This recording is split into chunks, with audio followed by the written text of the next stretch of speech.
Là, c'est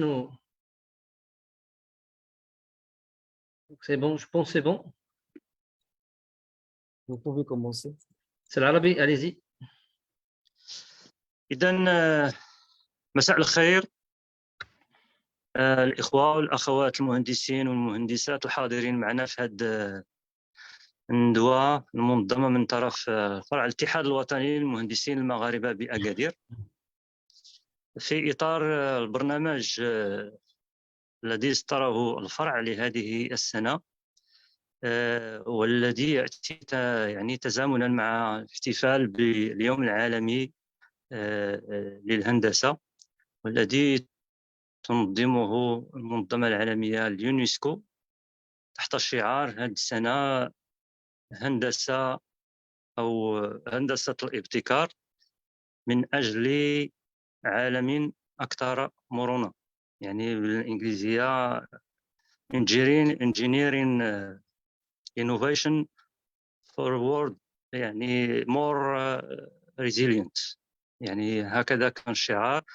ويأتي كذلك هذا التنظيم ديال هذه الندوة في إطار يعني الأيام أو التواصل الذي اصدره المكتب الوطني حول الملف مهم جد مهم، يعني يعطيه المهندسين المغاربة والمهندسات يعني أهمية كبرى، ألا وهو الملف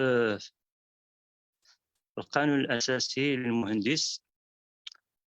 وفي هذا الإطار هذا يعني يشرفنا في فرع الاتحاد الوطني للمهندسين المغاربة بأكادير أن نستقبل اليوم السيد عبد الرحيم مهندوف الذي هو رئيس الاتحاد الوطني للمهندسين المغاربة. وقبل أن نمر معه لعرضه الذي سيقدمه يعني بعد لحظات، أعطي الكلمة للأخ محمد تتان الذي هو الكاتب العام لفرع الاتحاد الوطني للمهندسين المغاربة بأكادير، فليتفضل السي محمد مشكورا. شكرا. بسم الله الرحمن الرحيم والصلاة والسلام على أشرف المرسلين. شكرا السي العربي، شكرا السي عبد الرحيم الهندوف رئيس الاتحاد الوطني للمهندسين المغاربة على قبول دعوة الفرع لتأطير هذه الندوة عن بعد التي تأتي تزامنا كما قال الأخ العربي مع الاحتفال العالمي بيوم العالمي للهندسة الذي يأتي هذه السنة يعني في ظروف يعني مختلفة ومهمة، وتضع الأصبع على أهمية المهندس في مجموعة من المجالات الحيوية داخل المجتمع وداخل المجتمعات التي ينتمي إليها. فباسم جميع مهندسي ومهندسات فرع أكادير نرحب بالسيد عبد الرحيم الهندوف ونشكر جزيل الشكر على قبوله الدعوة. فقط من أجل التذكير بالسياق العام التي تأتي فيها الندوة، فهي تأتي كما قلنا في إطار وكما قال الأخ العربي إطار الأنشطة التي ينظمها فرع الاتحاد والتي نروم من خلالها خصوصا هذه الندوة هو أن نقف على مشروع مهم وأساسي جدا، ومشروع القانون الأساسي الخاص بهيئة المهندسين المعماريين داخل المشتركة بين الوزارات، لأهمية الموضوع ولحساسيته ولضرورة تضافر جهود الجميع من أجل إخراجه إلى حيز الوجود. فكان لابد أن نذكر جميع مهندسي ومهندسات هذا البلد الحبيب بهذه المستجدات والمستجدات المتعلقة بهذا المشروع. وكما قلت هو مشروع يتطلب انخراط الجميع وتضافر جهود الجميع. نحن مهندسين ومهندسات في البلد الحبيب يعني لنا عدة اهتمامات ولنا عدة إكراهات، والهندسة الوطنية تعيش يعني عدة إكراهات لا يسع المجال هنا لذكرها كلها، إلا أنه ما ينبغي الإشارة إليه ونحن ونحن نحتفل بذكرى العالمي للهندسة، وأننا محتاجون يعني جميع المهندسين والمهندسات إلى تكثيف فرص التواصل واللقاء من أجل تقريب وجهات النظر وتوحيدها قصد خلق جسم هندسي قوي قادر على الدفاع عن حقوقه ومكتسباته. فهذه الفرصة وهذه الفرص هي مهمة جدا من أجل تقريب الرؤى ومن أجل توحيد هذا الجسم الهندسي. إن مساهمة المهندس في تنمية بلاده تقنيا علميا واقتصاديا واجتماعيا لا يمكن دون أن تتم خلق الظروف الملائمة لذلك، والتي على رأسها ولا شك والجميع يعرف تنظيم المهنة الهندسية. وهذا التنظيم المهنة الهندسية وإضافة إلى مشاريع أخرى هو من يعني رأس يعني المشاريع الكبرى التي يشتغل عليها الاتحاد الوطني للمهندسين المغاربة. كي لا أطيل على الإخوة والأخوات، أختم كلمتي بأن أذكر بأننا في فرع الاتحاد الوطني للمهندسين المغاربة لأكادير نظمنا وننظم وسننظم إن شاء الله مجموعة من الأنشطة خصوصا خلال هذه السنة. فندعو الجميع إلى أن يتفاعل ويحضر ويشارك من أجل أن نخلق كما قلت هذه جسور تواصل إن شاء الله بين جميع المكونات الهندسية. وأختم كذلك بإعادة شكر السيد عبد الرحيم المهندوف على قبوله الدعوة، وشكرا السيد عربي. شكرا سي محمد تتن على هذه الكلمة الترحيبية والتقديمية لهذه الندوة هذه، اللي كما سبقت وقلت وأشرت إليه أنا أيضا أنه يأتي في برنامج، يعني في إطار البرنامج الذي اصدره الفرع، ولنا أيضا يعني موعد خلال شهر رمضان إن شاء الله في إطار البرنامج السنوي للفرع، من خلال تنظيم يعني نشاط آخر كما عود الفرع يعني الإخوان والأخوات المهندسين والمهندسات في الفرع ديال مدينة أكادير، باستثناء السنوات ديال كورونا بطبيعة الحال التي يعني لم يكن بوسعنا أن ننظم شيئا في اللهم عن بعد. إذا قبل ما نمرر الكلمة للأخ عبد الرحيم مندوف، يعني أود فقط تذكير بأن الاتحاد الوطني قام يعني بوضع مشروع مذكرة يعني مطلبية فيها أساسا هذه المسألة ديال المشروع ديال القانون الأساسي المهندس، يعني هيئة المهندسين المشتركة بين الوزارات، المهندسين والمهندسين المعماريين، خلال شهر أكتوبر الماضي. وقام أيضا بأيام تواصلية أو بأنشطة تواصلية مع مختلف يعني الفروع القطاعية للاتحاد من قبيل الفرع القطاعي المالية وأيضا الأرصاد الجوية في الأسبوعين الأخيرين. فبالتالي هذا النشاط هذا كيأتي كتكمله في هذا السياق هذا من أجل يعني مدارسة هذا الفحوى ديال هذا المشروع ديال القانون الأساسي مع المهندسين والمهندسات، من أجل أيضا أن تكون تعبئة ونقاش حول هذا المشروع هذا الذي يحتاج منا كمهندسين ومهندسات يعني أن نلتف حوله وأن يعني نقوم بما يجب القيام به من أجل أن يتحقق على أرض الواقع. وكنشكر مرة أخرى الأخ عبد الرحيم مندوف قبوله الدعوة من أجل أن يقدم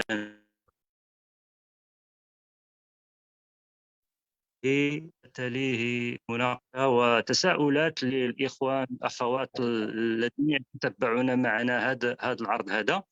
وربما الأسئلة قد يعني ربما قد تكون حول مواضيع أخرى ذات يعني اتصال أو علاقة بما يشغل بال المهندسين والمهندسات من قبيل مثلا مشروع الهيئة إلى غير ذلك.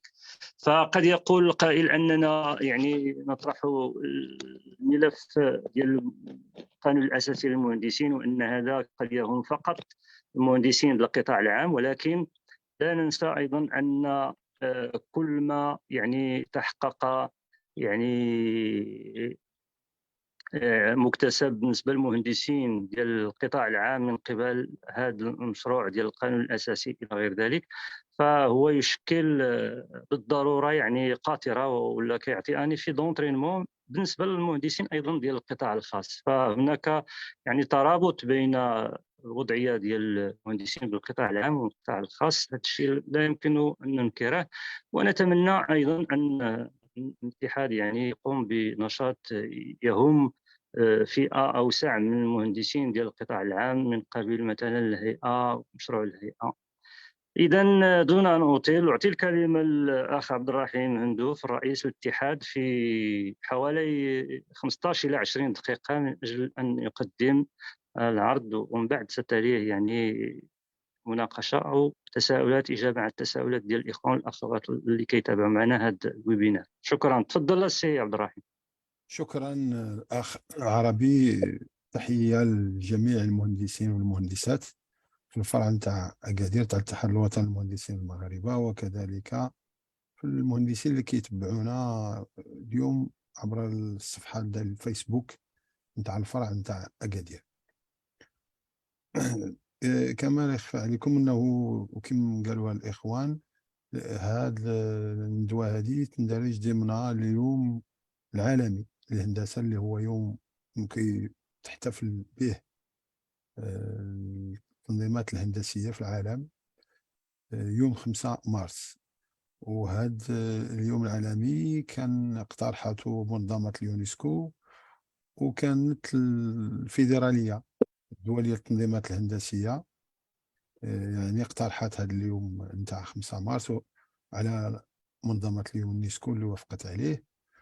وهذه المنظمة اللي هو الاتحاد الوطني العضو فيها هي منظمة تأسست في 68 1968 بمبادرة ديال اليونسكو، والمقر نتاعها يوجد بمقر اليونسكو بباريس، وهي تضم تنظيمات هندسية تنتمي إلى أكثر من 90 يعني دولة في العالم. وكلنا اليوم كنعرفوا بأنه العالم كيعرف واحد الثورة تكنولوجية، كيعرف واحد الثورة يعني رقمية. وفي الحقيقة هذه الثورة هي مناسبة لدول بحال البلاد نتاعنا باش انها تلتحق بالركب نتاع الدول المتقدمة. هذا الثورة هذه بالإضافة إلى هناك تحديات أخرى اللي كتواجه العالم، منها التغيير المناخي وكذلك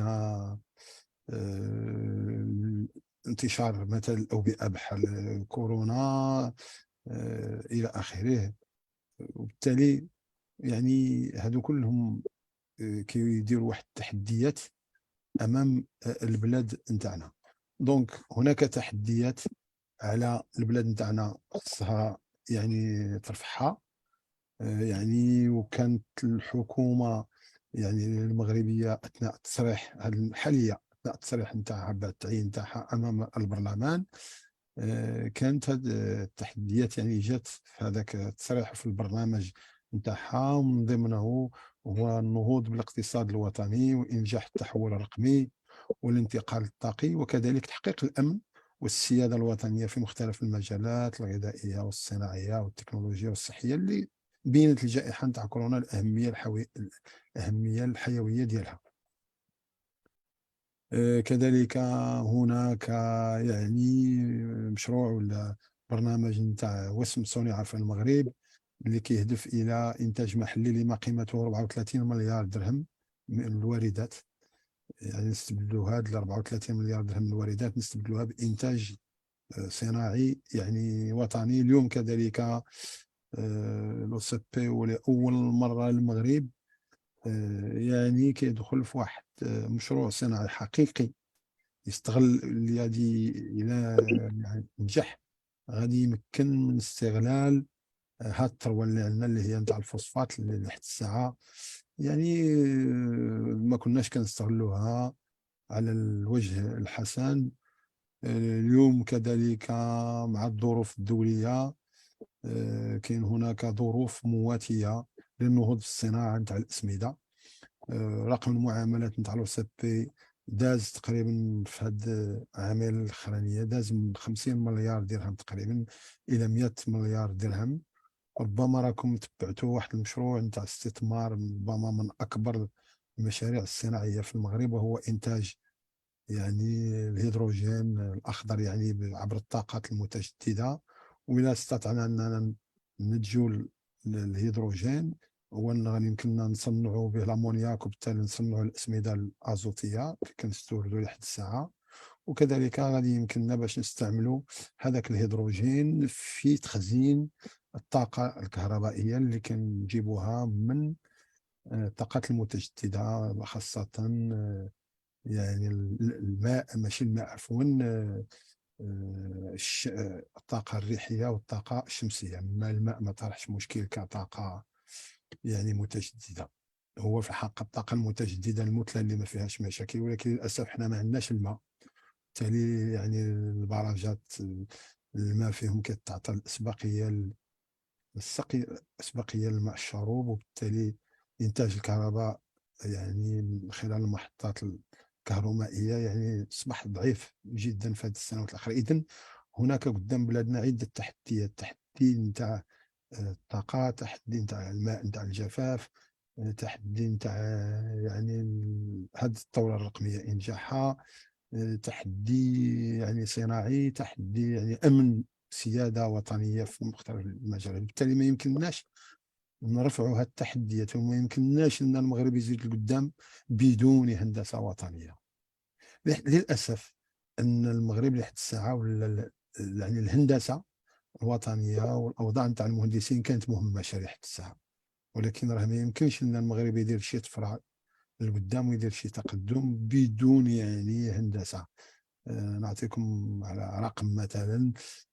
في المغرب كان الصادرات مثلا الفلاحية كيشتغل عليها تقريبا، يشتغل في القطاع الفلاحي واحد 35% من الساكنة النشطة كنصدروا بالكاد واحد يعني الزراعة ماشي حتى الفلاحي ماشي يعني المواد ولا البحرية، لا كنهضر على الانتاج الفلاحي. كنصدروا تقريبا واحد 35 مليار درهم حتى 40، في حين مثلا الصناعه مثلا تاع السيارات اللي يعني كيمشتغلوش فيها واحد العدد كبير نتاع المغاربه كنصدروا 80 مليار، مع العلم ان نسبه الادماج الوطني ولا يعني لو طو دانتيغراسيون يعني ناسيونال يعني يعني النسبه من هذيك السياره اللي كنصدروها، النسبه فيها اللي كتصنع في المغرب يعني الحكومه كتقول بانها كتبلغ 60%، ولكن واخا تكون غير 30% ولا 40%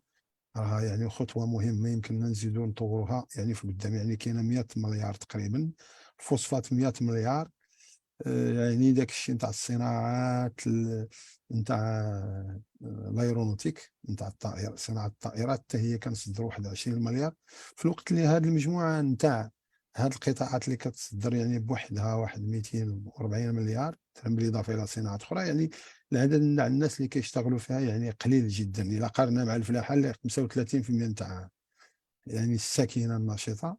حوالي 1.5 مليون تاع الفلاحة يلاه كنصدروا واحد 35 مليار، وللأسف أن كنستوردوا أكثر ما كنصدروا، كنستوردوا تقريبا واحد 50 مليار يعني الدرهم. إذا ما يمكنش تكون عندنا تقدم، ما يمكنش يكون عندنا يعني رفع التحديات كلها اللي تكلمت عليها بدون هندسة وطنية. بطبيعة الحال ملي كنتكلموا على الهندسة الوطنية نتكلموا على الأوضاع نتاع المهندسين. الأوضاع نتاع المهندسين في بلاد نتاعنا يعني كتعرف واحد العدد نتاع المشاكل كثيرة. الأوضاع نتاع المهندسين في القطاع العام غادي يعني نرجع لها. في القطاع الخاص ما كاينش هناك اتفاقية جماعية، وبالتالي ما كاينش هناك حد ادنى للاجور، ما كاينش هناك حمايه الحقوق نتاع المهندسين، كاين واحد النوع نتاع الفوضى. كذلك المهنه نتاع المهندس هي مهنه غير منظمه، اي واحد يمكن له يمارس المهنه نتاع المهندس، وهذا يعني كيطرح يعني مشكل كبير جدا. التكوين الهندسي حتى هو في السنوات الاخيره عرف واحد عده اختلالات، هذا في المؤسسات العموميه. اما في المؤسسات الخاصه ولا واحد النوع نتاع البيع والشراء في الدبلومات نتاع مهندس، وهذا الشيء غادي ينعكس بشكل سلبي على المستوى نتاع التكوين الهندسي والقيمه نتاع الدبلوم نتاع المهندس. بحيث اليوم كاين بعض نقدر نقول ما نعرف بعض مقاولات كتدعي بانها مؤسسات كتكون المهندسين، هي ما عندهاش يعني لا تمت بصله لمؤسسه جامعيه. ما يمكنش تكون مؤسسه جامعيه في عماره نتاع السكن ما فيهاش ملاعب رياضيه، ما فيهاش مختبرات، ما فيهاش مكتبه، ما فيهاش يعني مثلا ديزونفيتياتر اللي تقدر تنظم فيهم انشطه ومحاضرات الى اخره. ما موفراش فيها بتاتا. واللي الخطير في الامر ان الحكومه بعض اللوبيات اصحاب هاد المدارس اللي كيهمهم غير يجمعوا الفلوس وكيبيعوا الدبلومات انهم ضغطوا على الحكومه، والحكومه اللي فاتت للاسف عطات يعني المعادله للدبلومات اللي كتسلمها هذاك المهندسين. احنا ربما ماشي ضد الاتحاد الوطني للمهندسين المغاربه ان تكون هناك مؤسسات يعني خاصه كتكون المهندسين كاينين، بحال المؤسسات اللي دارت في اطار يعني في اطار بارتناريا بيبليك بريفي، بحال مثلا هذه الجامعه الدوليه اللي في الرباط، ولا الجامعه اللي دايرها لو سي بي في بن قرير، ولا الجامعه اللي في فاس. يعني هناك عدة جامعات دارت في إطار الشراكة الدولة مع القطاع الخاص، ولا يعني مؤسسات يعني تاع القطاع الخاص، ولكن يعني مؤسسات بكل ما في الكلمة من معنى. وبالتالي حتى المهندسين اللي كيولجوا لهذه المؤسسات يما عندهم يعني يعني عندهم أقسام تحضيرية، ولا كياخذوا من لو كونكور ناسيونال نتاع ديال لولوج مدارس التكوين المهندسين اللي كيشاركوا فيه الطلبه والتلاميذ اللي كيتابعوا السنوات التحضيريه، السنتين التحضيريتين.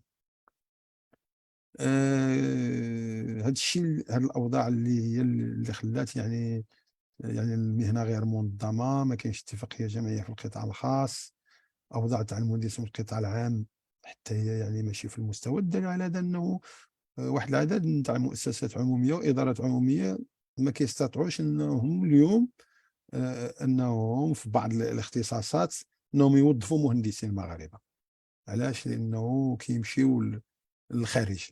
يعني كاين هناك واحد الهجره قويه نتاع المهندسين اللي كيمشيو للخارج. واحد الوقت كانت كتقدر ب 600 اللي كيتكونوا في المغرب وكيمشيو للخارج. اليوم اكثر بهذا الرقم، اما اللي كيتكونوا في الخارج حتى واحد يعني ما يرجع. وهذا في الحق اهدار في الوقت اللي احنا محتاجين لهاد المهندسين. يعني كنفقدوهم.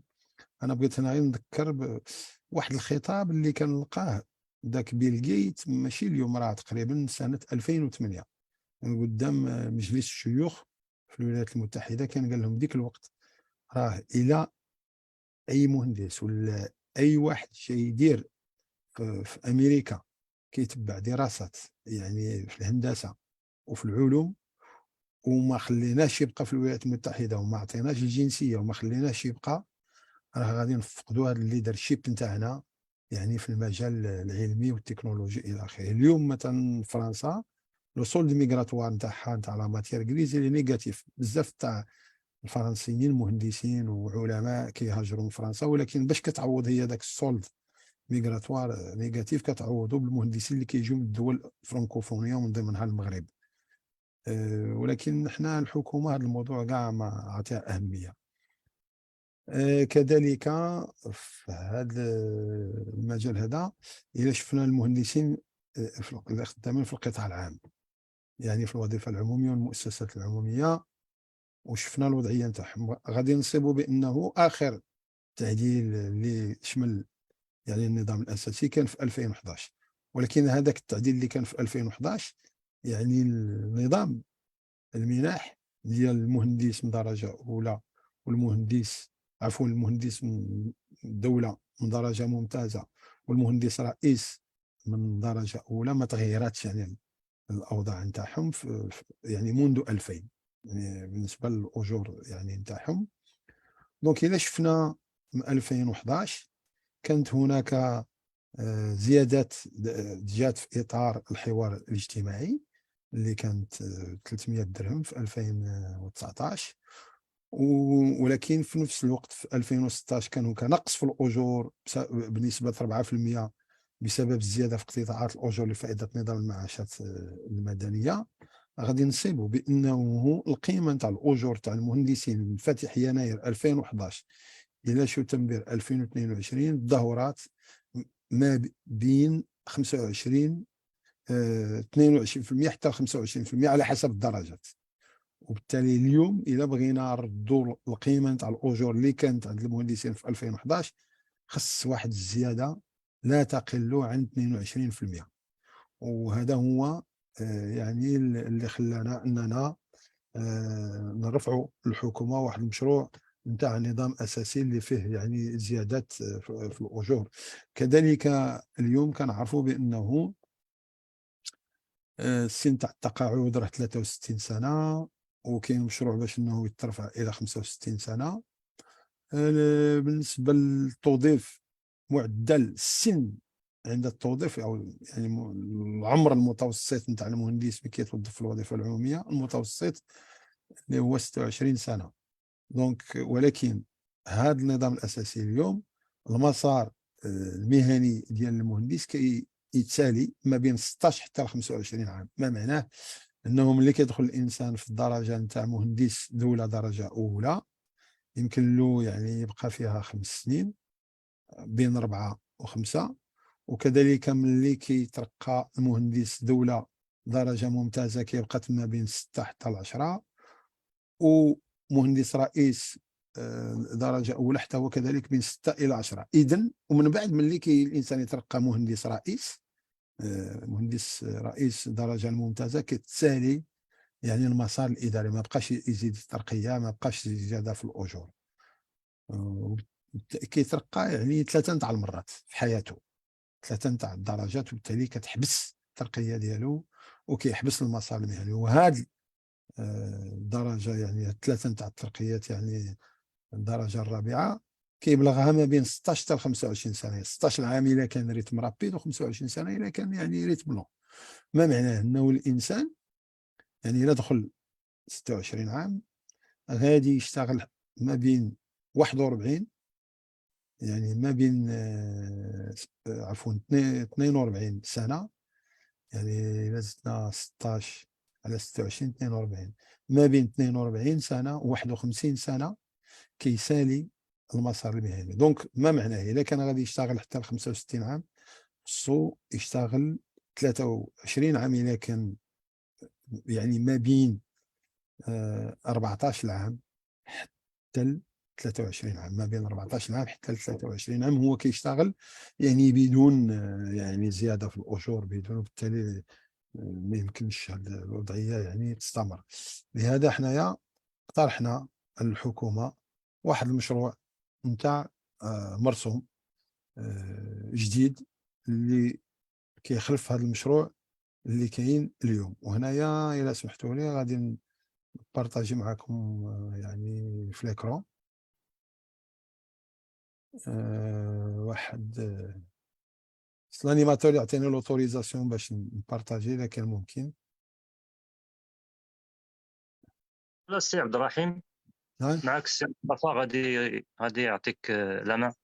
اذا كان ممكن، اذا ما كان دونك في انتظار ذلك. انا ملي يعطيني لا مان نقولها لي، انا غادي باش ما نوقفش يعني العرض. وبين قوسين ممكن الاخوان والاخوات اللي كيتبعوا معنا يديروا التعليقات ديالهم ولا يطرحوا التساؤلات ديالهم في الصفحه ديال الفرع ديال الاتحاد في لافباج فيس.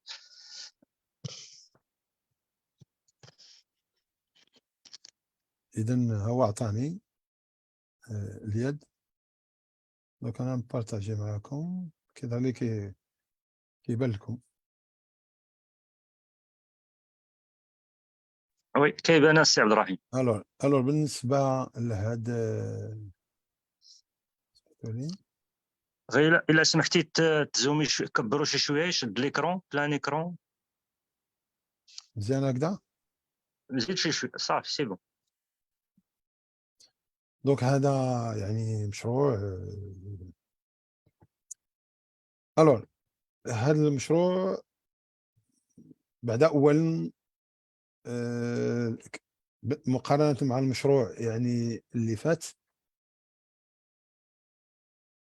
ولا ربما غادي نرجع لهذه المهام نتاع المهندس، لان ما اهتميناش غير بالجانب المادي والجانب الا بغينا نقولوا الترقيه والاجور، ولكن اهتمينا بهذا المشروع كذلك حتى في المهام ديال المهندس، واللي يعني زدنا تعمقنا فيها وزدنا واحد المجموعه نتاع المهام اللي كانت ناقصه يعني في المشروع نتاع النظام الاساسي يعني القديم.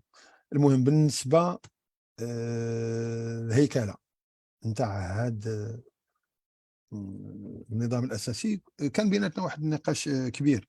دونك هذاك الكلام اللي قلت لكم قبيله كله كمقدمه، هذا كله درناه احنا في رساله، وهذيك الرساله صيفطناها لرئيس الحكومه للمرافعه، كمرافعه على هذا المشروع. هذا الشيء كل شيء اللي قلته قبيله على التكوين الهندسي، على تنظيم المهنه الهندسيه، الاوضاع تاع المهندسين، التحديات اللي امام بلادنا، الدور تاع الهندسه والمهندسين يعني في التنميه نتاع البلاد الى اخره، كله يعني تكلمت عليه. ونسيت واحد القضيه قبيله ما شرت لهاش، وانه اليوم المغرب كيعرف واحد اكبر ربما مشروع اجتماعي منذ الاستقلال، اللي هو تعميم الحمايه الاجتماعيه. وهذه الحمايه الاجتماعيه بدورها كذلك تحتاج الى نظم ديال المعلومات، يعني سيستم دانفورماسيون. وهذا السيستم دانفورماسيون بطبيعه الحال يعني المهندس والهندسه الوطنيه يعني يوجدان في قلب هذا المشروع. دوك ماشي الهندسه والمهندسين دور فقط يعني في التكنولوجيا، في يعني في مثلا في الصناعه، ولا في الزراعه، ولا في قطاع الماء، ولا في قطاع يعني كذلك، ولا في قطاع الطاقه، ولا كذلك حتى في القطاعات الاجتماعيه الهندسه كتلعب كذلك دور كبير. دونك هذا قوس نسدو. بالنسبه لهذا المشروع كنا عندنا اليوم 4 تاع الدرجات، وكان لازم ضروري نزيدوا اننا درجه اخرى. بقينا كنفكروا، قلنا واش غنخليو نفس الاسماء اللي كاينين تاع 4 تاع الدرجات ونزيدوا درجه جديده، او نخلقوا يعني تسميات جديده.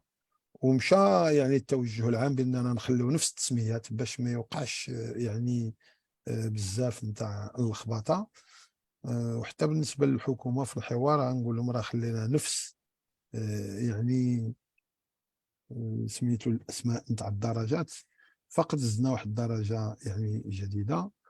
وكذلك اننا وهذا اللي كيشرح شويه علاش تاخرنا في وضع هذا المشروع من بعد الحكومه تقريبا واحد السنه، يعني من بعد ما تعينات الحكومه حنا حطينا هذا المشروع في شهر اكتوبر، تقريبا سنه من بعد التعيين تاعها. علاش؟ لاننا كنا كننتظروا صدور في الجريده الرسميه هذاك النظام الاساسي الجديد نتاع الاطباء، لانه كان النظام تاعهم القديم مشابه النظام نتاع المهندسين، وكنا كننتظروا باش يعني نمشيو على نفس يعني المنوال. وبالخصوص انه التكوين ديال الاطباء والصيادله يعني تقريبا تكوين علمي، يعني كاين واحد التقاطع والتشابه مع التكوين تاع المهندسين. الور خلينا اطار مهندسين الدوله، وفيه زوج تاع الدرجات، درجه اولى ودرجه ممتازه. واطار المهندسين الرؤساء فيه يعني جوج درجات، درجه اولى ودرجه ممتازه. وكذلك هذاك المنصب نتاع مهندس عام حولناه الى اطار، بالتالي فيه درجه واحده اللي هي درجه مهندس عام. الور كتعرفوا بانه في كل درجه فيها رتب، وكل رتبه عندها واحد الرقم استدلالي، وهذاك الرقم الاستدلالي كنضربوا في القيمه نتاع ذاك الرقم كيعطينا الراتب الاساسي. دونك بالاضافه للراتب الاساسي هناك تعويضات قاره دائمه كيتسمى نظام التعويضات. دونك الاجر نتاع المهندس ولا نتاع الموظف بصفه عامه على حسب الدرجه وعلى حسب الرتبه يعني راتب اساسي سالير دو باز اللي هو يعني مرتبط بذاك الرقم الاستدلالي. وكذلك هناك مجموعه تاع المنح اللي كتختلف من درجه الى اخرى. شنو اللي الاقتراح نتاعنا كيفاش داير؟ ان شفنا داك الشيء نتاع الاطباء، وربما كنتوا كتسمعوا بانه الاطباء كانوا كيطالبوا بالرقم الاستدلالي 509 الى اخره. نشرح لكم شنو هي 509 الا كتذكروا الاخوان اللي عارفين انه اليوم حاليا بالنسبه للمهندس دوله من الدرجه الاولى في الرتبه الاولى والرقم الاستدلالي كيبدا ب 336 عفوا. وهذا الرقم الاستدلالي نتاع 509 وما يليه كان كيبدا به مهندس دوله من الدرجه الممتازه. كان هنا هذا الشيء اللي كتشوفوه هنا اليوم حاليا في النظام الاساسي الجديد، ماشي في هذا المشروع تاع النظام الاساسي، هذا الشيء كله كان هنايا، يعني عند الدرجه الممتازه به بالتعويضات ديالو، يعني ماشي غير الارقام الاستدلاليه اللي تبدلات، ولكن حتى التعويضات. دونك هاد الارقام ولا هاد اللي كاين هنايا كان في الدرجه الممتازه، طلعناه للدرجه الاولى مهندس الدوله، واللي كان في الدرجه الاولى ما بقاش، يعني مشى زال. ونفس الشيء داك الشيء الارقام الاستدلاليه ونظام المنح اللي كان في الدرجه الاولى يعني من اطار مهندس رئيس، هذا الشيء اللي كان هنا راه هو هذا 704 راه كان هنا، كان في الدرجه الاولى من مهندس رئيس. هاد 704 كانت هنا، طلعناها ومشات الدرجه نتاع مهندس دوله، درجه ممتازه. وهذا الشيء اللي اليوم اللي كاين في هذا المشروع اللي كاين في هذه الدرجه الاولى من مهندس رئيس، هذا هو اللي كان هنا في الدرجه الممتازه ورديناه لدرجه اولى. وهذا الشيء اللي كاين درناه اليوم في الدرجه الممتازه من مهندس رئيس، هذا ما كانش جديد. دونك هذا وضعناه بالارقام الاستدلاليه نتاعو، كذلك بنظام يعني التعويضات لو ريجيم انديمينيتار. وبالتالي شنو اللي غادي يمكن يعني يحصل من بعد هذا المشروع اذا تم الموافقه عليه؟ يعني الاجر اللي كان يتقاضاه المهندس في الدرجه يعني الممتازه مهندس الدوله غيولي يتقاضاه في الدرجه الاولى، والاجر اللي كان يتقاضاه المهندس يعني في مهندس رئيس درجه اولى غيولي هو الاجر نتاع مهندس دوله الدرجه الممتازه. ونفس الشيء بالنسبه للدرجه الاولى مهندس رئيس، الاجر اللي كان عند الدرجه الممتازه مهندس رئيس هو اللي غادي يولي عند المهندس رئيس من الدرجه الاولى. وهذه الدرجه الممتازه يعني وضعنا لها يعني اجر يعني جديد ما كانش من قبل. بهذا المشروع هذا تقريبا يعني الزياده في الاجور غادي تكون تقريبا بهذه الطريقه هذه ما بين 3000 و 4000 درهم نت. الو فيما يخص يعني الترقيه، خلينا نفس يعني شروط تاع الترقيه اللي كاينه حاليا كيقولوا له في النظام الاساسي، يعني 4 سنين من بعد يدوز من درجه المهندس دوله من الدرجه يعني الممتازه، كيتعين بعد نجاح امتحان الكفاءه مهنيا بين مهندسي الدوله الدرجه الاولى المستوفين الاقدميه لا تقل عن 4 سنوات، ولا عن طريق الاختيار من بعد ما يدوز 5 سنين. وبالنسبه يعني الترقيه الى مهندس رئيس من الدرجه الاولى يتم عن طريق الاختيار بعد تقييد جدول الترقي في حدود 36% سنويا من عدد المهندسين الدوله من الدرجه الممتازه المستوفين لاقدميه لا تقل عن 6 سنوات. بمعنى ان الانسان ملي كتكون عنده 6 سنين في الاقدميه كيتسجل في الطابلو، كاينه كوطا نتاع كاينه كوطا نتاع ديال 36%. وإلا ما داش تسجل 4 تاع المرات يعني في جدول الترقي كيترقى يعني في السنه الرابعه بشكل اوتوماتيكي. دونك هذا الشيء نفس الشيء اللي كان النظام درناه، ولكن بما اننا خلقنا يعني درجه جديده اللي سميناها مهندس عام، الو هاد الترقيه لهاد الدرجه نتاع مهندس عام هي كالتالي. حتى هي من بعد ما يتسجل في 6 سنين يعني ترقى له هو المهندسون الرؤساء من الدرجه الممتازه المستوفين لأقدمية لا تقل عن 6 سنوات في حدود 36% الكوطا. ولكن هذيك 36% نتاع الكوطا موزعة إلى نصف 18%.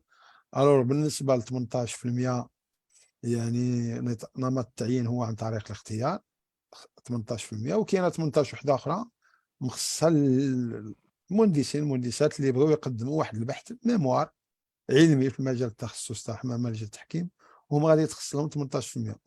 وبالاضافه لهذا الحصيص تاع 36% اقترحنا باش تكون واحد 6% تاع عدد المناصب تخصص يعني مناصب المسؤولين الرؤساء من الدرجه الاولى، يعني دوك المهندسين اللي كيكونوا مدراء وكيقربوا، ما كيبقاش مدير ولا، والدوله كتبغي تعطيه يعني كما وقع اليوم. كانت كتعطيه ذاك المنصب تاع مهندس عام، بما انه هذا المنصب ما غاديش يبقى، خلينا ديك 6% الاداره اللي تعين فيها هذوك المسؤولين القدام، ولكن في حدود 6%. الور هذا هو اللي كاين بما يخص الترقيه والدرجات. كاين هذا المشروع كذلك، جبنا واحد الحاجه جديده. شنو هي؟ لاحظنا بان المهندسين او الاطباء المتخصصين او اللي عندهم تخصص، كتعرفوا طب عام، ملي كيدير الطب عام كيمشي كيقرا واحد 4 سنين ولا 5 سنين على حسب الاختصاصات، وكيجيب يعني تخصص، كيحصل على شهاده طبيب متخصص، كيستافد من واحد التعويض. هذاك ذاك التعويض اللي كاين، درنا يعني بحاله تقريبا في التعويضات. اقترحنا نفسه اللي هو هنايا. انا نوري لكم، هو هذا. يعني درنا التعويض خام اذا كان الانسان في درجه مهندس دوله من الدرجه الاولى. هو التخصص كيفاش عندنا بالنسبه للمهندس؟ ما عندناش شي تكوين تخصص، ولكن قلنا اللي كيستطيع يحصل على شهاده نتاع الدكتوراه ولا الشواهد المعترف بها دوليا، دي سيرتيفيكا ريكوني الانترناسيونال. هناك عده تنظيمات دوليه كتمنح دي سيرتيفيكا، يعني كتمنحهم المهندسين. كيدوز ان كونكور، كاين ان بروغرام كيقرا وكيمشي يدوز، وإلا دوز هذاك الكونكور كيعطيوه هذاك السيرتيفيكا. وهذاك يعني السيرتيفيكا كي كيدير فيه حتى هو واحد، يقدم واحد الرابور بحث الى اخره، وملي كياخذ داك السيرتيفيكا ليكيفالون بحال الدكتوراه، وهو اللي يمكنه من الاستفاده من هذا التعويض الشهري اللي هو كيتراوح ما بين 2800 درهم حتى ل 5900 درهم. هو نفس التعويض اللي كيستافدوا منه الاطباء يعني المتخصصون. يقدر شي واحد يسولك يقول لك ماشي كل شيء عنده الامكانيه باش زعما يدير شهاده نتاع الدكتوراه. لكن اللي كيخدم خصو مختبر، خصو يكون خدام ربما فشي هيئه نتاع البحث الى اخره. لا، اللي ما قدرش مثلا، علاش درنا هاد بزوج؟ اللي ما قدرش يعني عندوش امكانيه باش يدير شهاده نتاع الدكتوراه، يمكن يعني يحصل على هاد لي سيرتيفيكا ريكونو على الانترناسيونال. وبالمناسبه بغيت نخبركم، راه الا دخلتوا للانترنت ودرتوا لي سيرتيفيكا دانجينيور ريكونو انترناسيونال، راه تعطيكم يعني جوجل ولا دوك لي موتور دو ريشيرش اخرين، راه كيعطيوكم واحد العدد نتاع المعلومات على هاد لي سيرتيفيكا، كيفاش كيتوجدوا، كيفاش كيتعطاو. وهنا بغيت نقول لكم كاين هنا في المغرب واحد العدد نتاع المؤسسات عموميه ولا ادارات، ملي كتلونسي شي مره شي مارشي، كتشترط باش يكون في ذاك ليكيب اللي تنفذ هذاك المارشي، سواء ليتيود ولا دي طرافو، ولا باش يكون مهندس محصل على احد هاد الشواهد يعني الدوليه، لان هي بحال نوع نتاع خبير من واحد المستوى عالي كتسلموا هاد المنظمات اللي هي منظمات يعني دوليه ومعروفه وعندها المصداقيه الى اخره. علاش اقترحنا هذا الشيء؟ باش اننا كذلك نساهموا باش يعني نحفزوا حتى المهندسين باش يبداو يقراوا ويبحثوا. واحد الحاجه تاع المهندسين راه يمكن غير من خلال الخبره ديالو الميدانيه، راه يمكن لهم يديروا دراسات، يمكن لهم يديروا تقارير، يمكن يديروا اللي عندها علاقه غير بالعمل تاعهم، اللي يقدر يكون فيها يعني ابتكار وتكون فيه خبره الى اخره. دونك هذا هو اللي جديد كذلك في هذا المشروع. كنا اقترحنا واحد القضيه، هو انه يمنح يعني او عفوا يمكن الانسان ياخذ واحد ايراني ساباتيك، يعني سنه كيمشي يتفرغ فيها، يحافظ على الاجر نتاعو. هذا الشيء كاين في التعليم العالي، خدينا احنا من التعليم العالي، يمكن له يمشي سنه يمشي يعني يقرا فيها، يعني ولا يدير فيها ستاج، ولا يدير فيها خبره، ولا يدير فيها شي حاجه. بطبيعة الحال خصو يعني يثبت بأنه مشى وتسجل، وخصو يجيب شي شهادة ولا دبلوم بأنه قام ديك السنة. خلالها كيتقاضى الأجر نتاعو ويمشي لمدة سنة يتفرغ للبحث والدراسة وصقل يعني يعني الخبرة ديالو إلى آخره. دونك هذا كذلك يعني جديد. ولكن هذا بالنسبة للتعويضات، التعويضات اللي اقترحنا يعني اقترحنا تعويضات جديدة كيف قلت لكم قبيله، تقريبا الصافي ديالها ما بين 3000 و 4000 درهم. ولكن بالنسبة للمهندسون العامون خلينا ديك التعويضات اللي كاينه، نفس الاجر اللي كاين عند يعني مدير مركزي هو نفسه اللي غادي يستافدوا المهندس العام. بمعنى انه كان قبل مهندس عام هو منصب حاله بحال مدير مركزي، خلينا هذاك الاجر ونظام التعويضات، ولكن فقط هذاك المنصب حولناه الى درجه. وكذا هما المستجدات في هذا النظام. ولكن كذلك مستجدات يعني اخرى يعني زدناهم درناهم في المهام. يعني المهام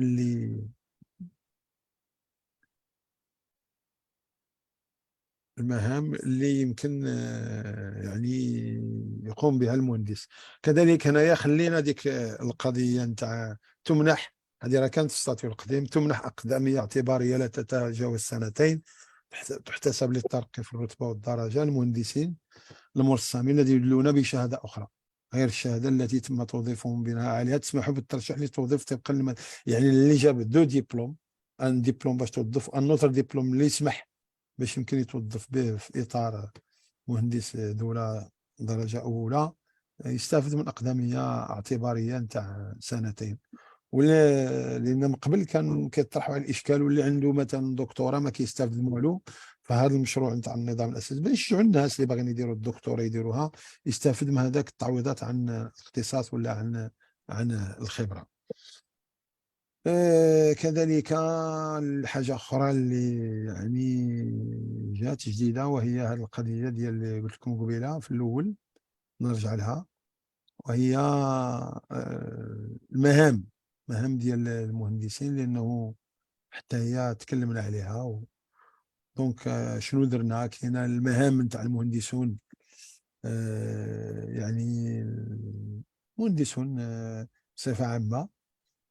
المهام تحمية كالتالي: إعداد وإنجاز المشاريع التقنية والتنموية المعود إليهم، قيام بالأعمال الداخلة في اختصاصاتهم، تنظيمها ومراقبة وتتبع إنجازها، وكذلك تدبير وإنجاز مشاريع البحث التنموي، مشاريع الابتكار بالتعاون مع الشركاء الاقتصاديين والاجتماعيين المعنيين من المنظومة الوطنية للبحث والابتكار. يعني القضية نتاع البحث والابتكار المهندسين مع الجانب هذا ما كانش يعني مهتمين بزاف، ولكن دخلناه في هذا النظام الأساسي. كذلك المساهمة في توطين وتطوير التكنولوجيا الوطنية لتحقيق السيادة الوطنية في هذا المجال، وتدبير الموارد البشرية إلى آخره. ولكن بالإضافة لهذه الاختصاصات المنصوص عليها في هذه المادة أعلاه، بالنسبة للمهندسون العامون يعني تناط بهم المهام التالية. هذو كتكون عندهم دكتوراه ولا كتكون عندهم يعني سيرتيفيكا نتاع خبير.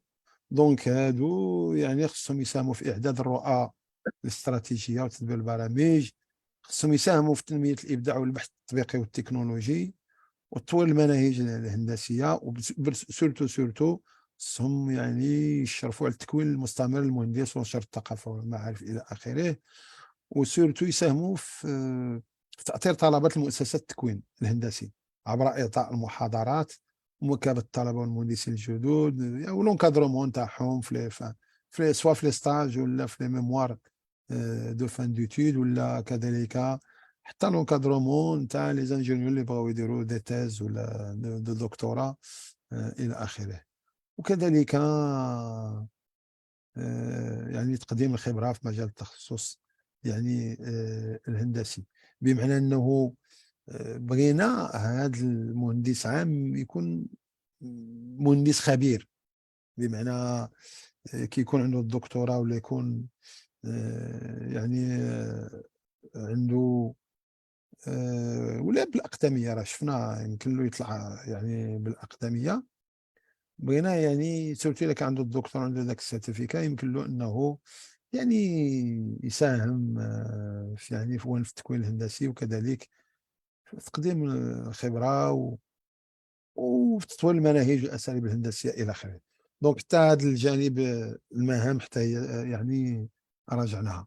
دونك هذا هو يعني بصفة عامة ما جاء في هذا المشروع الجديد. أهم المستجدات، حنايا هذا الملف هذا طرحناه على الحكومة، طرحناه على وزارة المالية. حنا كنتظروا كنديروا واحد العدد نتاع الإجراءات والاتصالات مع الحكومة ومع المركزيات النقابية الأكثر تمثيلية اللي كتشارك في الحوار الاجتماعي باش انها تدعم هذا المشروع. وكان عندنا لقاءات، والحمد لله المركزيات النقابية حتى الساعة الجول نتاعها كيدعم هذا المشروع، وكيفوض لنا كاتحاد باش نتفاوضوا على هذا الملف مع الحكومة. لأن كتعرفوا بأن الحوار الاجتماعي كيدار من بعد صدور المدونة مع النقابات الأكثر تمثيلية. حنا ما كنشاركوش في ذاك الانتخابات المهنية باش تكون عندنا التمثيلية، ولكن حنا في 2011 كانت النقابات الأكثر تمثيلية اللي فوضت الاتحاد باش يتحاور على الملف تاع. علاش؟ لأنه في القيادة نتاع ديال الاتحاد وفي القواعد نتاعو كاين يعني منظمات يعني مهندسون منخرطون في هذيك المركزيات النقابية. وحنا ما عندنا كان واحد الاقتراح جاء من طرف المركزيات النقابية بأنه يحضروا معنا ممثلين عند هذه المركزيات في الوفد المحاور مع الوفد نتاع الاتحاد. حنا ما عندناش مشكل، ويمكن غادي نمشيو في هذا الاتجاه هذه المره هذه باش نضمنوا يعني الدعم والمسانده نتاع كاع المركزيات النقابيه الاكثر تمثيليه يعني في البلاد نتاعنا. وشكرا على الاستماع، اسمحوا لي لا طولت واحد شويه.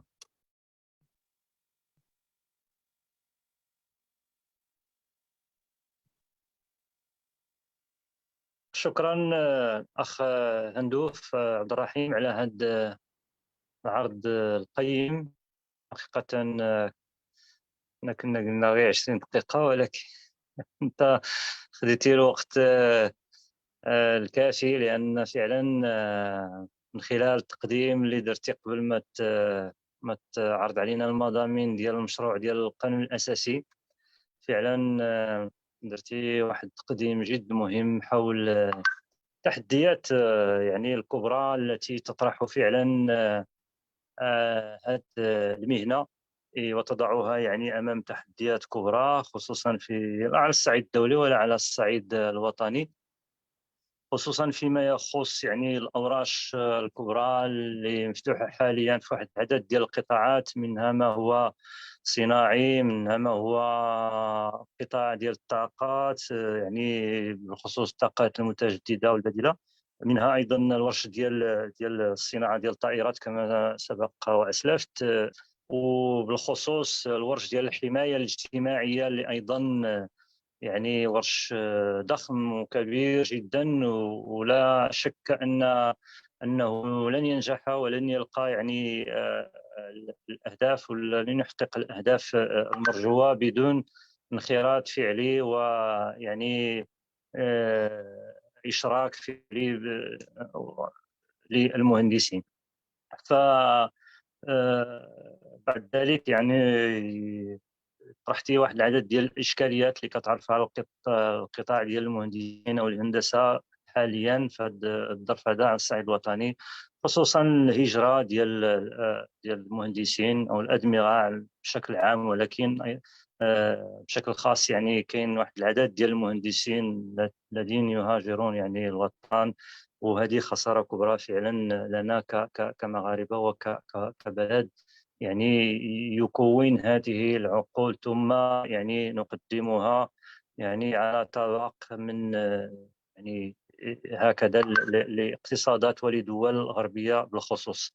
كاين الاشكال ايضا ديال التكوين يعني اللي عرجتي عليه وذكرتيه، التكوين وما يعرفه التكوين يعني من اختلالات كبرى، خصوصا يعني من خلال واحد العدد ديال المشاكل اللي كيعرف هذا التعليم هذا، اللي لا يوفر ولا يتوفر على أبسط الضروريات من أجل أن يسمى كذلك، وأن يسمى تعليما هندسيا يعني كما يجب. فأنت عطيتي المثال ديال أن كاين مؤسسات خاصة لتكوين المهندسين، يعني تتكون في عمارات من طابقين أو جوج طوابق، يعني على مساحات جد صغيرة، يعني بدون أدنى شروط ولا مختبرات ولا يعني تجارب ولا أبحاث ولا أي شيء.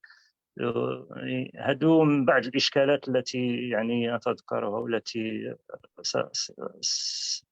يعني أسلفت ذكرها أخي عبد الرحيم. ثم بعد ذلك يعني تطرقت للمضامين ديال المشروع اللي فعلا تفاعلوا عليه الإخوان والأخوات اللي كيتبعونا يعني في المباشر على الصفحة ديال الفرع ديال الاتحاد الوطني للمهندسين المغاربة لأكادير. وانا امامي حاليا واحد العدد ديال الاسئله وديال التعاليق. كاين اللي طرح اسئله، كاين اللي طرح يعني دي كومونتير اللي الا سمحتي غادي نمر باش نسرد البعض ديالها.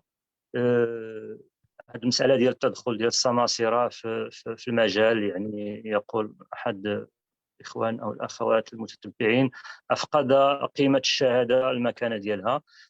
كاين سؤال أيضا حول ما هي الركائز الأساسية لهذا القانون. يعني هذه المسألة اللي ربما راه تناولتها بالتفصيل، يعني الركائز الأساسية لهذا المشروع ديال القانون الأساسي. كاين أيضا تعليق يعني أو كومونتير هنا، يعني فيما يخص يقول الكاتب هذا السؤال أو التعليق: أعتقد أن المهم في هذا القانون الأساسي هو استعادة القيمة والمكانة والكرامة المستحقة للمهندس المغربي.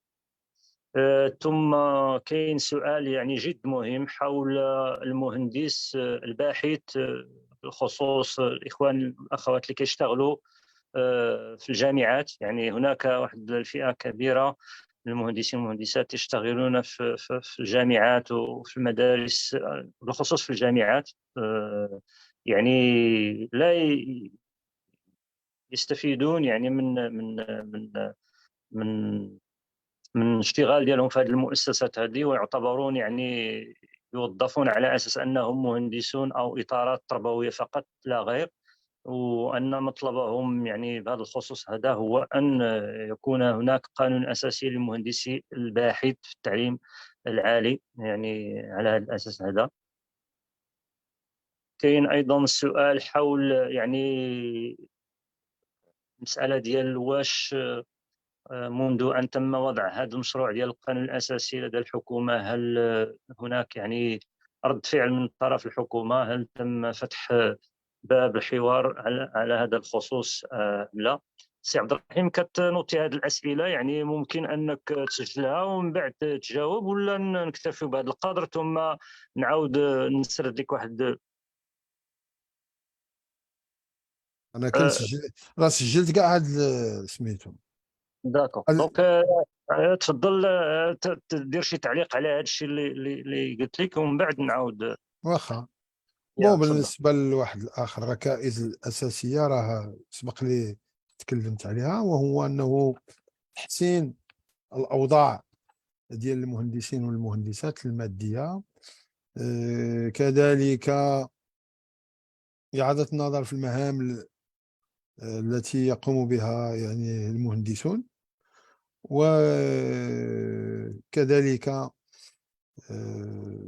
خلق واحد درجة جديدة، إطار جديد ودرجة جديدة، باش المسار المهني نتاع المهندس ما يتوقفش. كذلك بالخصوص أنه يتم التركيز على التكوين المستمر والبحث وفتح آفاق ديال المهندسين باش يساهموا كذلك في التكوين الهندسي عبر إعطاء دروس وتحضير وإشراف وتأطير الطلبة المهندسين، وكذلك باش أنه فتح باب الخبرة الدولية وتشجيعهم على اكتساب شواهد الخبرة الدولية. دونك هناك جوانب يعني مادية، وكذلك في هذا الإطار هذا باش اننا نشجعوا ويتم التشجيع نتاع المهندسين البحث والدراسه واكتساب الخبره المعترف بها دوليا.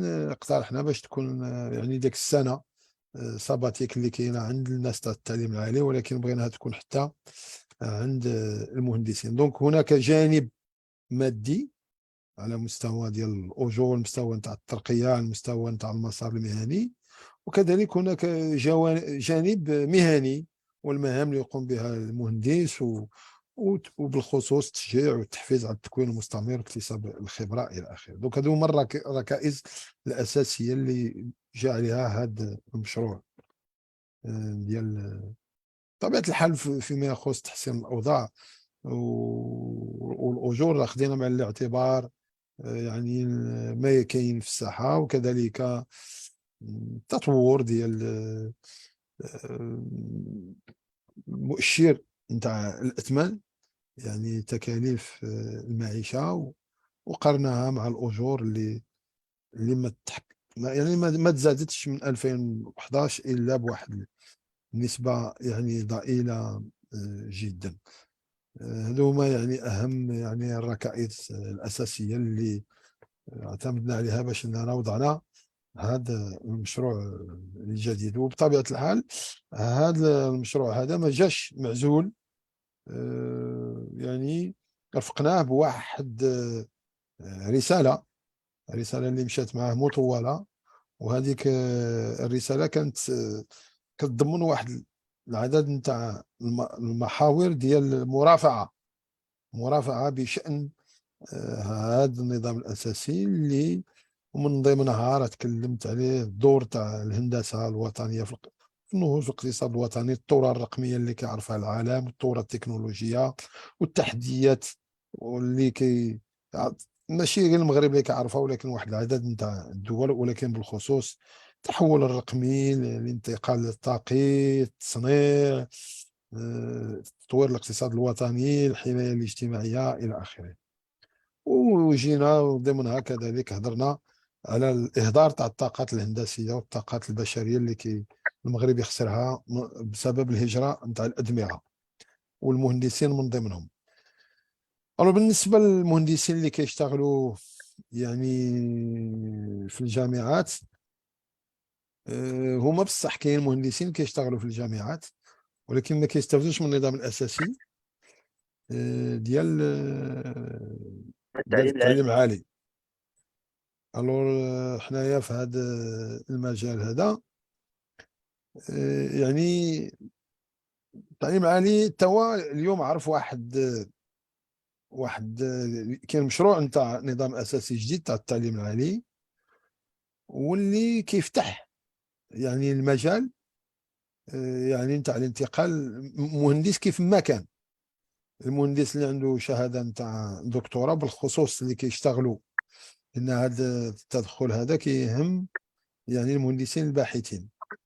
وهذاك النظام الاساسي الجديد نتاع التعليم العالي كينص بانه في اي وقت مهندس حاصل مثلا على دكتوراه كيشتغل يعني في شي معهد ديال البحث ولا شي مؤسسه بحثيه، يمكن له بسهوله ينتقل الى التدريس للجامعه ويعني والاستفاده من النظام الاساسي ديال النساء ورجال التعليم العالي. يعني ذاك البون اللي كاين اليوم في هذا النظام الاساسي الجديد ولا يعني سهل، سواء كان كيشتغل هنا في المغرب ولا في الخارج.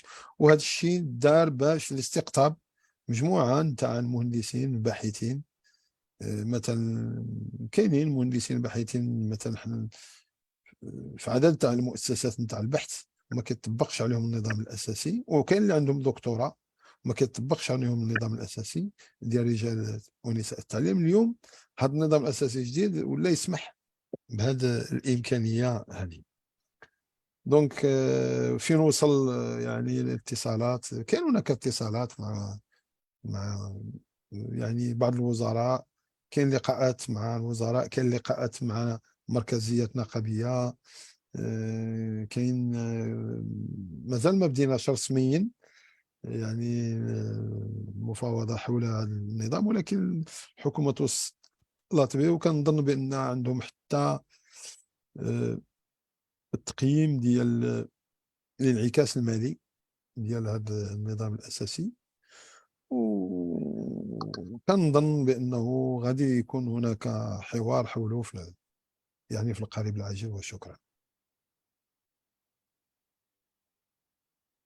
شكرا الأخ هندوف. عندي أيضا بعض الأسئلة أخرى، ولا ربما تعليقات أيضا ممكن أنني نسردها عليك باش إذا كان عندك عليها شي تعقيب أو هذا. تفضل. إذن يقول البعض يعني هناك حاجة ملحة في هذا الورش لمهندسي الإحصاء والاقتصاد التطبيقي ومهندسي المالية. أظن أنه يتحدث عن مشروع ديال التغطية الاجتماعية. هناك أيضا سؤال حول ما هي المدة التقديرية اللازمة لمناقشة هذا القانون، هذا المشروع ديال القانون مع الحكومة. ما هي المدة التقديرية، وما هي أساليب الضغط على الحكومة في حالة عدم الاستجابة للمطالب؟ ما هي عدد السنين التي يجب أن يحصل عليها مهندس رئيس من درجة ممتازة للمرور تلقائيا لدرجة مهندس عام؟ دي اللي أصبحت درجة بين الدرجات يعني في مشروع ديال القانون الأساسي. الموضوع حاليا لدى الحكومة. هناك أيضا سؤال حول المؤسسات العمومية، بعض المؤسسات العمومية التي لا تطبق مرسوم المهندسين المشترك بين الوزارات وتعتمد أنظمة خاصة لا تفرق بين الأوتور والمهندسين. هل هناك اقتراح تطبيقي يمكن اعتماده من طرف الاتحاد لتمكين هذه الفئة من الاستفادة من هذا المشروع؟ ونكتفي بهذا القدر السي عبد الرحيم، إلا سجلتيهم ياك؟ واخا.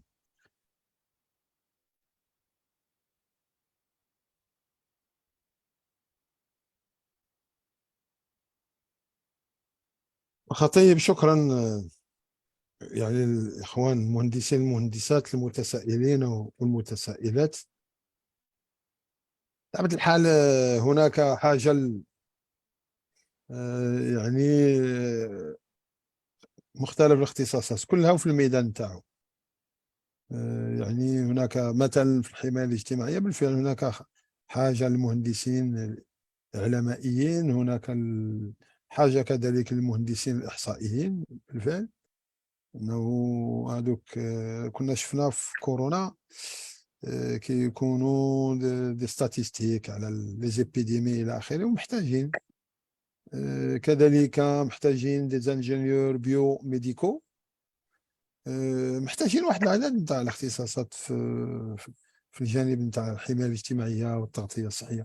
محتاجين كذلك لي زاكتوير دي زانجينيور اكتوير بون في ذاك الشيء نتاع لي كاس دو روترات الى اخره. كاين كثير تاع الاختصاصات اللي نحتاجوهم بطبيعه الحال. لي فينونسي حتى هما، لان داك الشيء كاع الحاجه اللي فيها الفلوس كنحتاجوا لي زانجينيور فينونسي. بالنسبه للمده التقديريه ما نقدرش يعني نقول بانه مده تقديريه باش يمكن تتم المصادقه على هذا. الا اتفقنا عليه يعني المصادقه عليه في مجلس يعني الحكومه يعني سهل. بالنسبه للاساليب نتاع الضغط أنا نسميها هناك عده اساليب، ماشي بالضروره غير الاحتجاج كاين كيبقى يعني اسلوب معروف ودائما، ولكن يخص كذلك اساليب اذا بغينا نقولوا ماشي غير الضغط والاقناع والتعبئه. مثلا الاساليب وهو المرافعات، مثلا بحال هكذا التحسيس، تنظيم ندوات العموم اللي نبينوا فيها الوضعيه نتاع المهندسين والوضعيه نتاع الهندسه الوطنيه والدور اللي كتلعبوا، وهذا الشيء كل شيء المنابر سواء اعلاميه ولا كذلك الفرق البرلمانيه والجمعيات وكذلك التنظيمات الهندسيه التابعه للاحزاب، لان كل حزب عنده تنظيمات هندسيه ديالو. وضير هذاك التنظيمات الهندسيه نحن باتصال معها دائما، سواء كانت في الحكومة ولا ماشي في الحكومة، احنا باتصال معها دائم. الأحزاب باش تدعم النقابات، المركزيات، كل شيء، الجمعيات الهندسية، المهندسون، الفعاليات، ولا المهندسون الوزراء، وكذلك حتى الوزراء اللي يعني كيشغلوا يعني المهندسين. يعني كل شيء الوسائل كيف ما كانت سنطرقها وسنستعملها، ونحن راه بدينا فيها، راه بدينا بالاتصالات، التنظيمات الهندسية الحزبية، بالمركزيات النقابية، بدينا نتصلوا نجتمعوا مع بعض الوزراء، بعض الأمناء العام والأحزاب، سواء اللي شاركة في الحكم واللي ما مشاركاش. دونك جميع الوسائل. كذلك غادي كاين هناك بعض منابر إعلامية اللي حتى خصنا نديروا فيها خرجات إعلامية، وخصنا بالخصوص نوجدوا واحد المذكرة راه موجودة، مشات لرئيس الحكومة، ولكن هذيك المذكرة خصنا يعني نعموها ونعرفوا بها ونفرقوا على وسائل الإعلام والمهندسين. وطبيعة الحال كذلك كاين هناك ضغط تاع تجمهورات.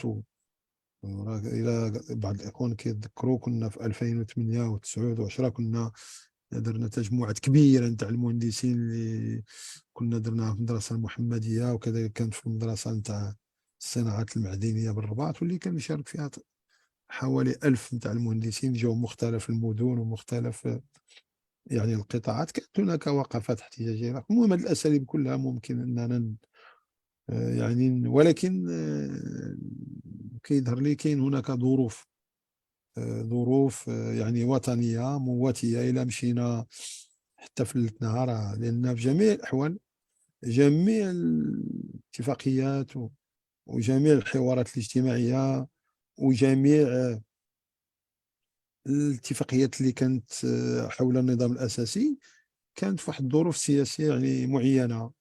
بحال في 2011 كانت 20 فبراير، 2001 كانت حكومة التناوب، كان ديك الساعة الحكومة نتاع اليوسفي، كان العهد الجديد إلى آخره. يعني في كل فترة ملي كيكون فيها حوار اجتماعي وكتكون هو زيادة في الأجور، كتكون استجابة لفترة يعني سياسية واجتماعية معينة. اليوم كاينة ظروف مهيئة، كاين هذا الاحتقان الاجتماعي، كاين هذا الشيء نتاع الإصلاحات الدولة اللي ودير، هذا الشيء نتاع تعميم الحماية الاجتماعية، هذا الغلاء في الأسعار، هذا الإصلاح نتاع التعليم، وبالتالي إصلاح نتاع الوظيفة العمومية، هذه المنظومة الصحية الجديدة، واللي خلاو عطاو يعني سمحة مكاسب للأطباء والممرضين اللي كيشتغلوا في قطاع الصحة. كذلك هناك إصلاح تاع النظام الأساسي ديال التعليم العالي. هناك اليوم مفاوضات بشأن إصدار نظام أساسي جديد للرجال ونساء التعليم. وداير كان قالها رئيس أو وزير الميزانية، كان قالها إلى عقلته يعني من بعد خلال المناقشة نتاع ولا من بعد الحوار الاجتماعي اللي كان قال بأنه يعني مراجعة الضريبة على الدخل ماشي هي زيادة في الأجور. زيادة في الأجور هي اللي يستفدوا منها الأطباء، هي اللي يستفدوا منها التعليم العالي، هي اللي غادي يستفدوا منها رجال ونساء التعليم. وكان قال بأن باقي لنا غير المهندسين والمتصرفين والتقنيين، وراه غادي نكملوا يعني الدورة على جميع الفئات. ولكن هو كان قال إلى عقلته بأنه هذه الزيادات كلها يعني مرتبطة بإصلاحات. الإصلاح نتاع التعليم راه كلشي كيعرفوا، الإصلاح نتاع التعليم العالي راه كلشي كيعرفوا، الإصلاح نتاع المنظومة الصحية راه معروف. شمن إصلاح غادي يبغيو يديروا مع المهندسين كنظن ما عرفتش، ولكن ربما هذا الشيء نتاع التقاعد يقدر يطلبوا منا أننا نقبلوا باش نخدموا حتى 65 عام في التقاعد. يقدر تكون تنظيم المهنة الهندسية تكون مرتبطة بهذا النظام الأساسي إلى آخره. ممكن يعني تكون حتى هذو مواضيع اللي تقدر تطرح علينا، يعني لأن هذه القضية نتاع التقاعد 65 عام طرحت علينا في 2011. كان كاع هذاك الساعة تم اقتراح باش أننا هذاك مهندس عام يولي درجة، وعلى أساس أننا نقبلوا 65 عام تاع التقاعد. للأسف ذيك الوقت كان التقديرات نتاع أعضاء اللجنة الإدارية كانت 20 فبراير وكان هذه، وكانوا قالوا ربما الحكومه ما تقدرش تفرض 65 عام، باغيين يبداو بينا حنا باش نفتحوا لهم يمهدوا لهم الطريق في الوقت اللي كانوا التعليم العالي ديك الوقت كانوا هما اللي طالبوا ب 65 عام، لان التعليم العالي رجل التعليم العالي كيشد الدكتوراه على 30 35، كيخدم ما بين 35 و 40، كيسيب راسو خدم 20 25 سنه ما عندوش في المعاش والو. هما اللي كانوا طالبوا ب 65. اليوم 65 ربما كيظهر لي كتفرض راسها، لانه الانظمه تاع التقاعد كلها يعني مهدده بالافلاس. يمكن هذه القضيه تقدر يكونوا حوايج اخرين. على اي حنا غادي نتفاعلوا مع المستجدات ولكن كيظهر لي كاين كذلك حتى على المستوى يعني الدولي وعلى المستوى يعني الوطني محتاجين اليوم النهوض. الدوله نتاعنا محتاجه بالنهوض الهندسه الوطنيه. وبلا تكلمت على التحديات اللي كتنتظر يعني الدوله نتاعنا، وبالتالي اصبح من المفروض على الدوله باش انها الا ما بغاتش هاد الهجره تزيد تستمر، وحنا البلاد نتاعنا هي في امس الحاجه اليها. واحد العدد نتاع يعني دول مستثمرين كيجيو هنا المغرب وكيبغيو يستثمروا، ولكن الشرط الاول اللي كيسولوا عليه واش كاين هناك مهندسون، كاين هناك تقنيون، واش كاينه هناك يعني موارد يعني بشريه كفءه. وانا نعطيكم واحد المثال. كان واحد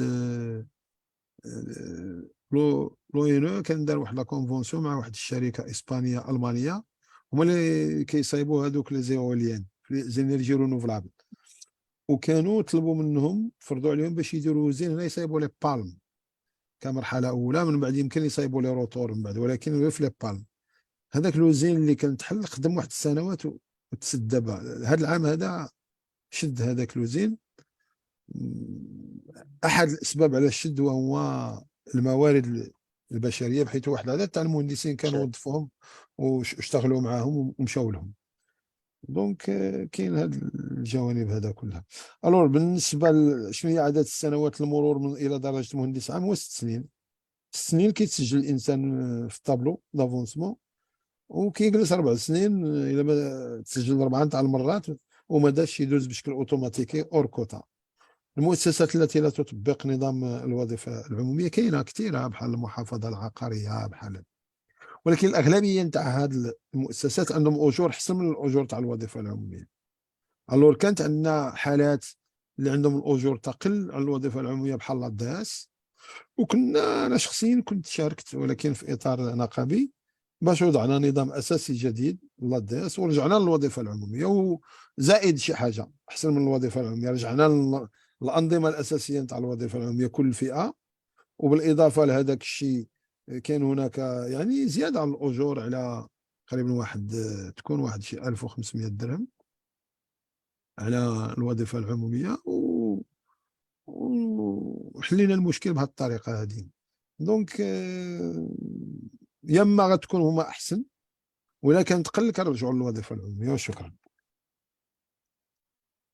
شكرا أخ عبد الرحيم على هاد التوضيحات حقيقة اللي مهمة. أنا كنجمع واحد العدد ديال الأسئلة اللي عندها نفس الموضوع. تقدم ديال حل المشروع، ربما المسألة اللي ذكرتي فعلا تناولها أحد المتدخلين متابعين، ربما تناول أقرأ ما يعني كتبه، ربما تناول السيد القجع في أحد التصريحات أنه لا زالت تنتظره ترقيات بعض الفئات وذكر من بينها المهندسون. فهل يعني أن هناك تواصل في هذا الجانب، وهل سيتم على خلفية القانون الأساسي أم على خلفية حكومية صرفة؟ وشكرا. هذا تفاعل ديال هذا الأخ أو الأخت اللي كتب هذا الكومنتير أو السؤال. هل استفاد مهندسو وزارة الصحة من الزيادة دون القطاعات الأخرى؟ هذا أيضا يطلب توضيح في هذا الأمر هذا. ثم كسؤال أخير، هل هناك خطة تفاوضية لتمرير هذا المشروع ديال القانون الأساسي، أو وهل هناك حد أدنى للزيادات المطلوبة؟ يعني الأخ كيكتب يعني أرقام هنا لا داعي لذكرها، ولكن هو كيقول واش هناك حد أدنى للزيادات، يعني بغض النظر عن المشروع كمشروع والأرقام التي يعني مضمنة فيه، يعني اللي هي تقريبا الينيات على المشروع ديال الاطباء، يعني يتساءل هل هناك حد ادنى؟ شكرا.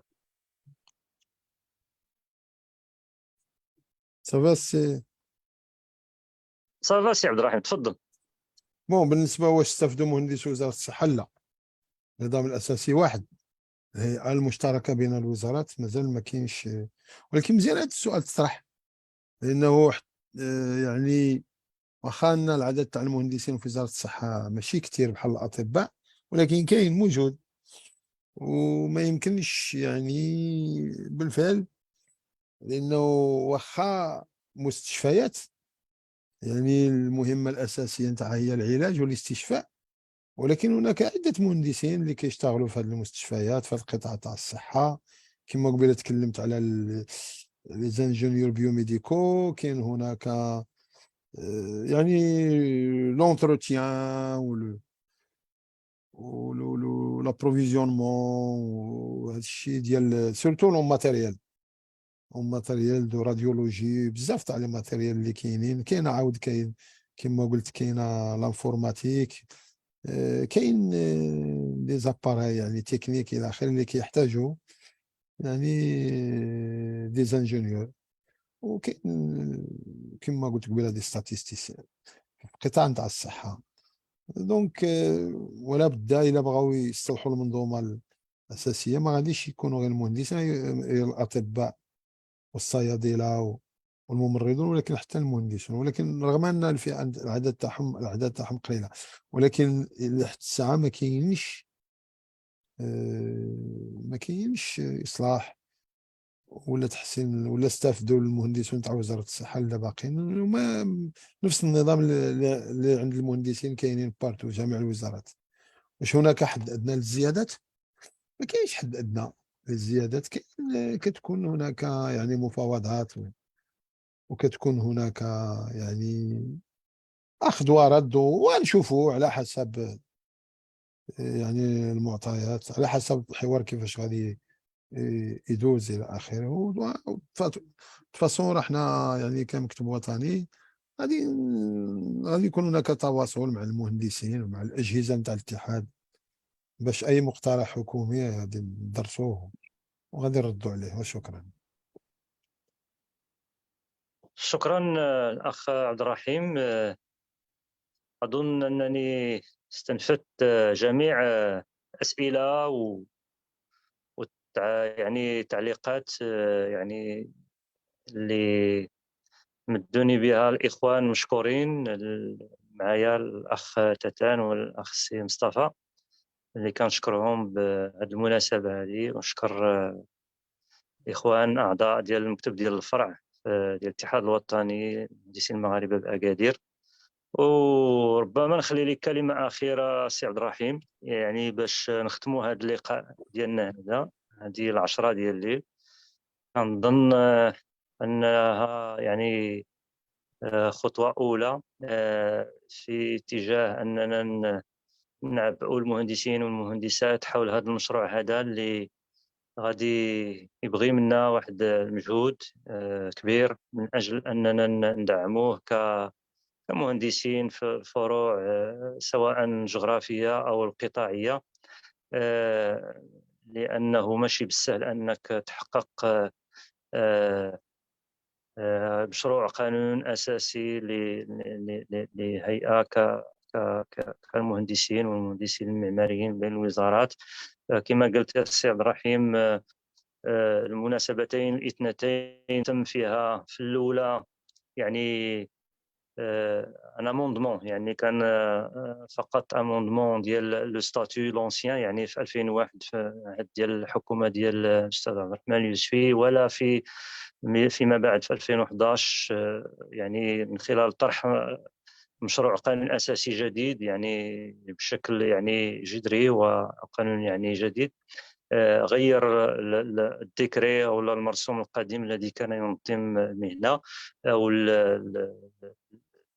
الستاتيو ديال لي زانجينيور. يعني كان في ظروف، كان المناسبتين الاثنتين كانتا في يعني ظروف مواتيه، جد مواتيه. ونظن يعني وهذا الشيء راه تناقشناه في المكتب الوطني يعني مرارا ان أيضا الظروف التي نعيشها حاليا يعني لا تخلو من الخصوصية، و يعني مواتية، إن لم أقل جد مواتية فهي مواتية أيضا، من أجل أن المهندسين يحققوا من وراء هذا المشروع هذا يعني ما نصبو إليه كمهندسين ومهندسات. الكلمة لك السي عبد الرحيم، شكرا. أنا مرة أخرى أجدد الشكر الإخوان والأخوات المهندسين والمهندسات بالفرع نتاع أكادير، واللي بغيت نقول أنا لجميع المهندسين والمهندسات سواء اللي كيتابعونا هذا اليوم وربما اللي غادي يشوفوا التسجيل نتاع هذا الويبينار، أنهم يبقاو معبئين، يبقاو يعني متشبتين بالإطار تاعهم الوحدوي، الاتحاد الوطني للمهندسين المغاربة، اللي دائما قاد النضالات ودائما عبر على المطالب نتاع المهندسين وحق العديد من المكاسب منذ أكثر من 50 سنة. كذلك اليوم الهندسة الوطنية والمهندسين بصفة عامة سواء كانوا في القطاع العام وفي القطاع الخاص هم مطالبين يعني بلعب واحد دور طلائعي في المسيرة نتاع التنمية نتاع سواء الاقتصادية ولا الاجتماعية في البلاد نتاعنا. كذلك أن إطار الاتحاد الوطني للمهندسين كان دائما وما زال مرتبط بقضايا يعني الشعب المغربي، بالقضايا الأساسية نتاع البلاد نتاعنا، وغادي يبقى غادي هو اتحاد. بالنسبة للإخوان اللي ما كيعرفوش يعني عن قرب، واتحاد يضم جميع المهندسين بمختلف انتماءاتهم السياسية والفكرية والنقبية ومن عدمها، بمعنى هو واحد الإطار وحدوي، واخا كتكون فيه يعني الانتخابات، واخا كتكون فيه يعني بشكل حر ونزيه وديمقراطي، ولكن في آخر المطاف وهذه تجربة فريدة من نوعها في المنظمات الجماهيرية، دائما كاين واحد التوافق ما بين مختلف المكونات نتاع الاتحاد، لانه هذا الاتحاد كيستمد الدعم نتاعو من القواعد نتاعو من المهندسين المنخرطين اللي عنده قاعده واسعه، وكذلك كيستمدوا من كذلك مختلف القوى النقابيه والسياسيه اللي متواجده داخل يعني الاتحاد، وكذلك بالجمعيات اللي كلها يعني كذلك كتشتغل مع الاتحاد الوطني، الجمعيات الهندسيه اللي كتشتغل مع الاتحاد الوطني للمهندسين المغاربه. وعطيتكم على سبيل المثال كنا خلقنا واحد اللجنه لتنظيم المهنه، وكنا بدينا المناقشه نتاع واحد المشروع نتاع قانون اللي كينظم المهنه، وهذيك ديك اللجنه كانت ممثل فيها جميع يعني الجمعيات المهنيه، جمعيه خريجي المدارس، كذلك التنظيمات النقابيه او الهندسيه اللي تابعه المختلف يعني الاحزاب الممثله داخل البرلمان. وغادي نمشيو هذا العام عندنا مؤتمر، هذا العام عندنا مؤتمر تاسع اللي غادي ينعقد قبل نهايه السنه، وبهذه المناسبه كنوجه نداء جميع المهندسين باش كذلك يساهموا بشكل حماسي وقوي في تحضير لهذا المؤتمر عبر مناقشه الاوراق نتاعو، وكذلك يعني في الانتخابات نتاع المؤتمرين اللي غادي تبدا ربما مباشره من بعد الشهر نتاع رمضان. وتحيه هندسيه مره اخرى الى جميع الاخوان والاخوات، وشكرا على تتبعهم، وشكرا مره اخرى للفرع نتاع اكادير. شكرا سي عبد الرحيم، وشكرا للاخوان والاخوات اللي تبعوا هذا الويبينار. وقبل ما نختم نعطي الكلمه للاخ تاتان باش يختم هذا اللقاء هذا، في انتظار اننا نلتقي بالمهندسين والمهندسات كما اسلفت في لقاء مرتقب خلال شهر رمضان ان شاء الله. شكرا. شكرا السيد العربي، شكرا السيد عبد الرحيم الهندوف على تأطير هذه الندوة التي كانت حقيقة من الأهمية بما كان، لمست هذا المشروع الكبير ديال مشروع المهندسين، ثم حطتنا بطبيعة الحال بالجو العام ديال الهندسة على المستوى الوطني والدولي. لم يبقى لي أن أشكر بدور جميع الإخوان والأخوات اللي استجابوا للدعوة ديال الفرع ديال أكادير وشاركوا معنا في هذه الندوة، وبطبيعة الحال الإخوان اللي غادي يشوفونا من بعد فأؤكد على ما قاله السيد عبد الرحيم الهندوف، وأننا مطالبون اليوم باش أننا نتعاونوا وتتضافر الجهود من أجل إخراج هذا المشروع إلى حيز الوجود، ولن يكون ذلك إلا بطبيعة الحال بواحد الاهتمام وواحد المواكبة وواحد المتابعة ديال المستجدات ديال الملف. موعدنا إن شاء الله يكون شي نشاط قادم بإذن الله، إن شاء الله يكون في خلال هذا رمضان. وهذه دعوة لجميع المهندسين في أكادير وفي النواحي باش يشاركوا معنا في الأنشطة ديال الفرع. وشكرا جزيلا للجميع. إلى اللقاء. إلى اللقاء. إلى اللقاء. شكرا.